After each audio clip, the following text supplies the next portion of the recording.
Hello Hendrickson, it is time for our maths today. Now, last week we practiced counting to 10. So let's have a practice now. Ready? We're going to count to 10 on our fingers. Ready?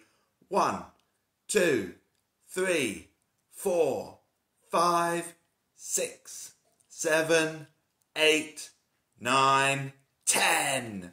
Good job, everybody. Now we're going to be using counting up to 10 in maths from now on. So if you're a little bit shaky, keep practicing counting to 10. Now, when we're counting, did you know that anything can be counted? We can obviously count the number of windows that are behind me. You can count the number of balloons I've got over there. But you can also count things that you do. For example, you could count how many claps you do. So if I said to you, let's do 5 claps. This is what it looks like. Ready? 1, 2, 3, 4, 5. And then you make sure you stop on the number 5. So we can do anything like that. So can you have a go at counting 5 claps? Ready? Off you go.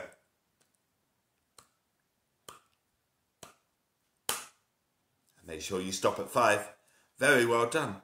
We can also do things like hops. So everyone get up.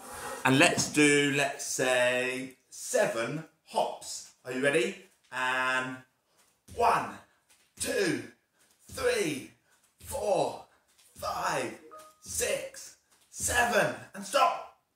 Good job, everybody. So make sure that you are counting the number that you are going up to and stopping at the number you decide. Now, this leads me on to my challenge today. So first challenge is I would like you to make sure that you are counting correctly when you're doing some actions. So maybe with your mums and dads, you could choose a number and choose an action and then have a go at making sure you stop at the right number. The next thing we're going to do is I'd like you to have a challenge in your household. So it could be you against your mum or your dad or your brother or your sister or whoever is there. And what I'd like you to do is this. I would like you to decide a number. And I'd like you to think about a way of moving that you can count. For example, you could do jumps, you could do steps, you could do hops, anything like that where you can count the number of them. And then I would like you to see who can go furthest doing that one action and that many of them. Okay? So I'm going to go outside now and I'll take the camera outside and I'll show you exactly what you need to do. I'll see you out there in a second. Right. Welcome to my garden. Now, you don't have to do this in your garden. This is just the best place for me to film it to show you what to do. So, the first thing you need is some sort of start line. So I found a scarf. So I'm going to lay it down on the floor.